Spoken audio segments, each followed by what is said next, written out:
Good morning. This is Cosimo Marraffa, Marraffa Training Academy, and it's the new season from our podcast. And today it's with Denise Iordache. How are you doing? Hi, Cosimo. Hi, everyone. I'm good, thank you. Good. Can you tell us something about you, how you're doing, what you're about? Tell us about yourself.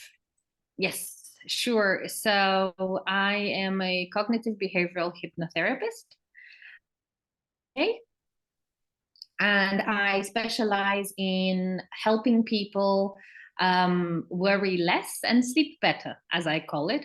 So I specialize in sleep and stress related issues that, us adults might have, and specifically for people who are currently in the workforce. So I call them, professionals that are currently having their jobs, because stress and sleep tend to undermine their working lives as well as their professional lives. So that's where I decided to specialize. I come from a corporate background. I've spent many years in corporate marketing, and then I retrained as a therapist. And most recently, I have left the corporate world to focus solely on my private practice.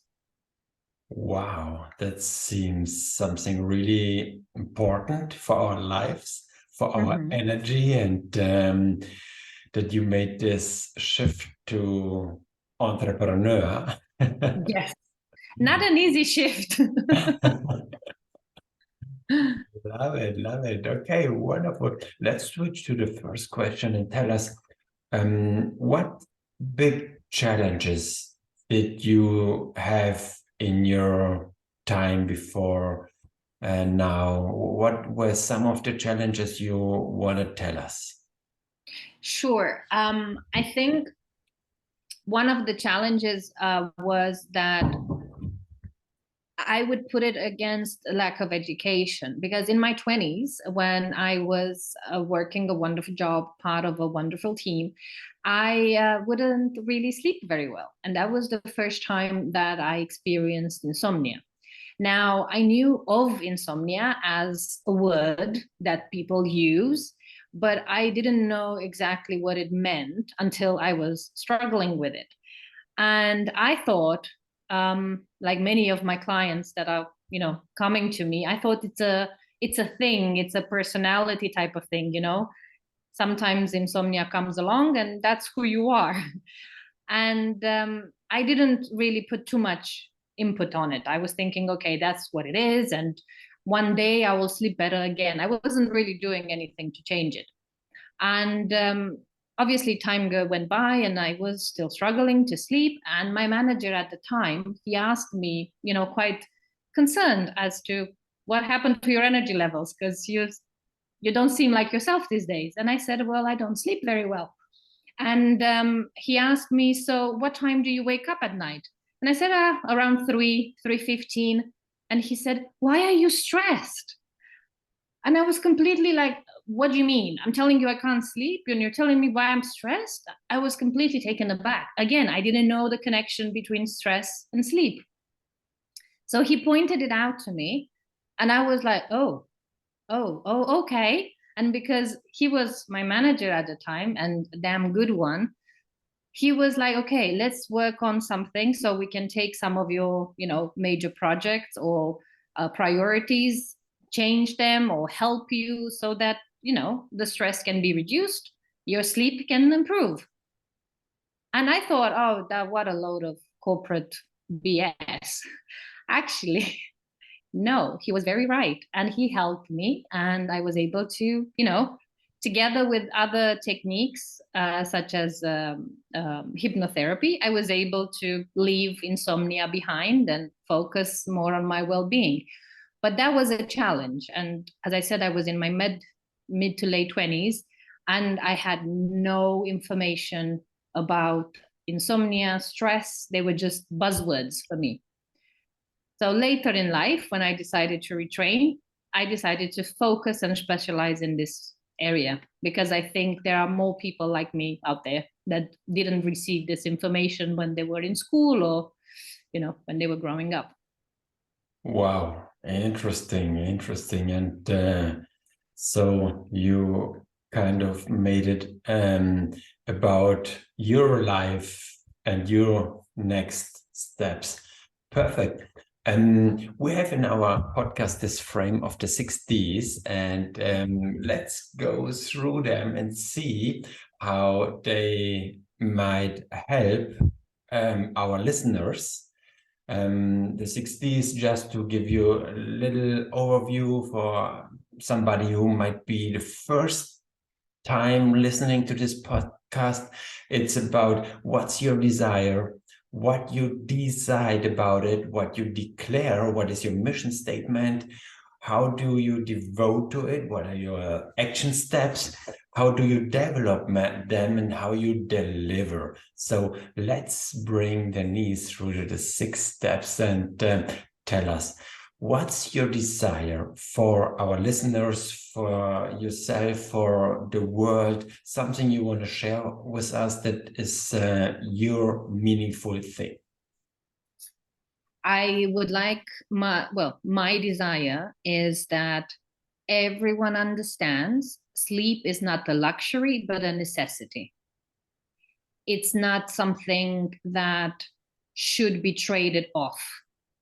It's not something that can be worn as a badge of honor, as some people might do. Oh, I only sleep 4 hours a night. Look at me, kind of way. Obviously, there are many people in the world. Some people need more sleep, others need less sleep. I am talking about people who would deprive themselves of sleep in order to do something else. That's my desire, for them to understand that sleep is imperative. You need sleep just as much as you need water and food. You can go without sleep for a while, but just like with water and food, your well-being, your health, everything gets compromised. So I would want everyone to look at their sleep and understand how much sleep do I need, and then take actions to get enough sleep. Interesting. Cool. So if you would tell to the listeners, what decision did you take to realize, to make a reality this desire you have? What decision did you take? How did you take it? And how would you tell our listeners how to take their decisions about it? Well, my decision, first and foremost, when I was studying, I was thinking, what am I specializing in? What do I want to do? There is a saying in English, you can be jack of all trades, master of none. So I was like, I want to help many people, but what do I want to help them with? So the first decision was to focus on what I knew for myself. And I was like, okay, sleep. I think this is an area where we throw it around, but we don't really know what it means. So let me focus on sleep. That was decision number one. Why did I decide on sleep? Because it was important to me. And I think it wasn't important to me until I understood the effects that it has. So for the listeners here today, I would encourage them to decide to do something good for themselves. And if sleep is currently an area where they are struggling, they're not sleeping enough, or, they wake up in the morning feeling tired and they don't have energy, or maybe their mood is upside down and they are getting easily irritable, maybe their appetite as well, they're eating too much, too less, I would ask them to take the decision to look as a detective at their own sleep and see, do I sleep enough? Is this lady on the podcast today telling me, do I sleep enough or do I sleep too little? That would be what I would encourage them to decide. It's a decision, as you rightly pointed out. You take the decision that you want to look at it. Then for a while, you think about, how did I sleep last night? How was it? How many hours? You think in your own head, right? And after a couple of weeks, you kind of know, oh, I have a thing with sleep. Or maybe you don't, and you sleep enough. Both can be true. Yeah. Love it. Okay, so I will check that out for me definitely. And I understand that you had some kind of declaration. This is the D. And how would you declare what you wanted to do, what you want to do? Do you have maybe some kind of a mission statement that's out there in the world so everybody knows what you're about? Well, my mission statement has gone through a little bit of revamp lately because that's what you do when you have so many years of marketing. You kind of overthink things. And in my case, I was coming back to it. But today, as it stands today, is I want to help as many professional / corporate people as I can to worry less and sleep more. Wow, that's brief and very, very important. Love it. Worry less and sleep more. Sounds good. Yes. Okay. I will tell you why, because there is a direct link between worry, anxiety, and sleep. That's why. There is maybe somebody who, yeah, is not really aware about it, but if you think, and about your quality of sleep, it's yeah, there is a relationship. So let's go to the fourth D. It's the devotion. If we have an amazing mission statement, but we don't devote to it, it's like, yeah, a nice shower, but nothing else. So what do you devote to, and what do you suggest to the listener right now to devote about their sleep? My first thing is I practice what I preach. So recently there've been, life happening, and my sleep was not the most amazing. I know, very ironic considering what I do, but instead of falling back to a almost like a victim type of approach, oh, it's happened to me, I have decided to do something about it. So I devoted my time in terms of, okay, if I was a client of my own, what would I do? I would probably look at my sleep routine. What do I do before bedtime? I would try to bring more calm and peace and relaxation into my bedroom. So I started doing exactly those in order to help me sleep better. What I devote myself is to this notion and understanding that the more relaxed and the more routine you can offer sleep, the easier it would be to get more of it or better quality of it. Unfortunately, with sleep, you cannot press a button and sleep. And it's the same thing with relaxation. You cannot press an internal button and say, now, relax now, right this instant. It doesn't work. But there are different ways that you can bring that about. You can use, for example, hypnosis, meditation, mindfulness, audiobooks, many, many things that brings about relaxation so that sleep is more likely to happen. So if I can say one thing that people listening could do and devote themselves to would be to relax. We don't relax as a society. It feels, to some people, it feels odd. What do you mean I need to relax? Or when people tell you, oh, just relax, Cosimo, calm down. You don't, it doesn't work, first of all. And second of all, you don't really know what they mean. So I would say find something that you enjoy and that makes you relaxed. For me, it's taking a bubble bath. For you, maybe it's reading the newspaper, watching birds. Doesn't matter what it is, but try to bring something in your life that brings about relaxation. And the more you can bring it closer to bedtime, the more it will be helpful for your sleep. Okay, so I think I have a few things on my to-do list, and more important, on my to-feel list in future. about what I devote to my inner peace and sleep preparation during the day. Okay, so let's move to the fifth D. What's about develop? We know that when we have a to-do list and we go for it, we see, hey, there is something we have to develop, we have to maybe improve, because the biggest room of the universe is the room of improvement. So how is your strategy about developing your strategy, how to really stay with the situation, everything, so you on the right track developing it? What do you suggest to the listeners? I would say start small.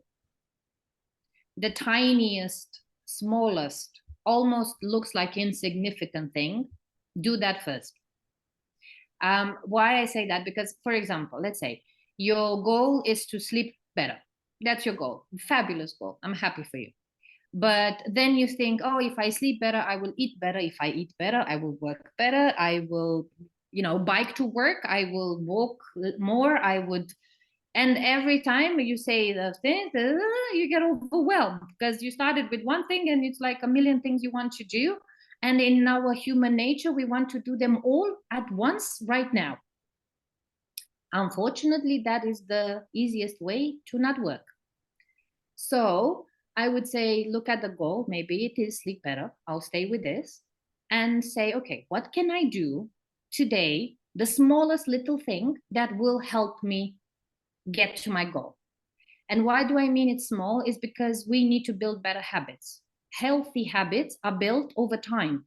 We have learned, let's say, unhelpful habits over time. And now if we want to change them, it will take us some time. A small example would be, I don't want to scroll on my phone at night before bedtime. That is something that a lot of people would like to do, right? Well, if you start with that and put your phone 3 rooms down, you cannot reach it, maybe it works for you, and that is fantastic. But if it doesn't work for you, I would say do it in smaller steps. Turn on night mode on your phone first, so that the screen is not as powerful, the colors are more demurred, your eyes will not get as alert. Step 1, do that for the next 2, 3, 4 weeks.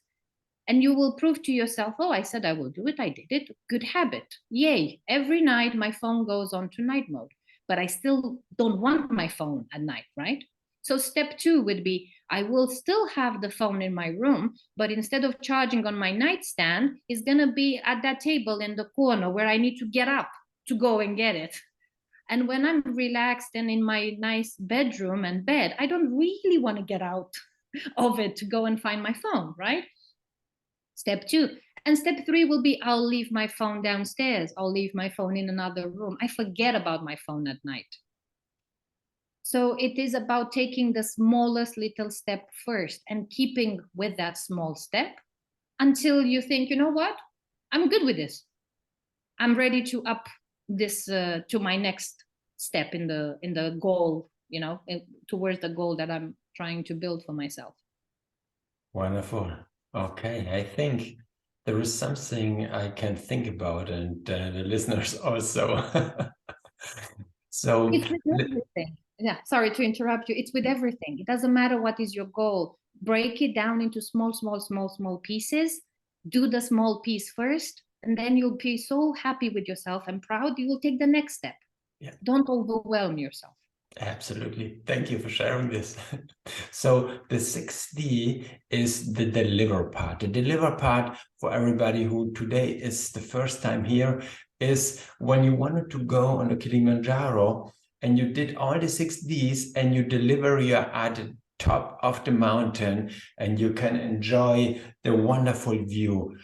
Denise, tell us, what's your deliver status? What's your view from your sleep mountain?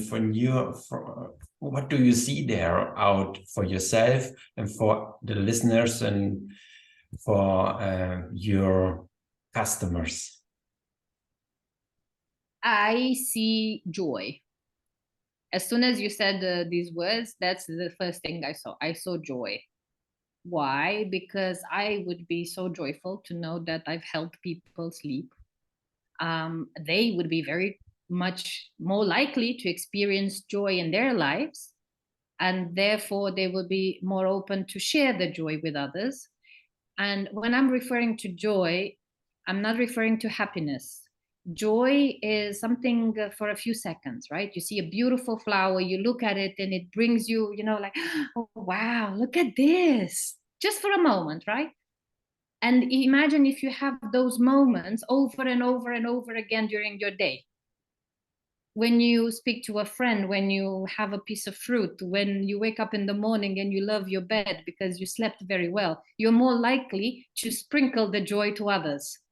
So that's how I see the mountain, the Kilimanjaro of my achievement, is that there will be more joy in the world, therefore more people enjoying their lives. There would be less conflict in life and in the workplace, and it would just be a better place. I know it's a little bit utopic of me because the world is huge, but I think it's possible for all of us to experience more joy. So that's what it is for me, and that's what it is for my clients as well. That's what I do. My practice is called Joy Space Therapy because I wanted to let everybody know that there is a piece of the outcome in my brand name, right? So I want you to come and work together and then have more joy. That's what I'm here for. Wonderful. Perfect. Thank you. Thank you. Thank you. Just watching you and listening to how you envision it brings joy to us, to the listeners. And thank you for this one. And we love to say that after listening to a podcast or after assisting to a training or to whatever, one good thing is to take the top one thing that you got out of the whole podcast or out of the whole seminar or out of the whole day.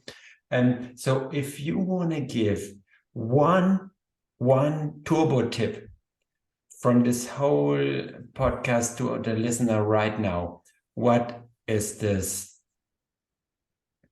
Can I give them two? Yeah. You're a woman, that's a problem. No, the first one is I want everybody listening to understand that there is hope. There is hope to change. There is hope for things to be better.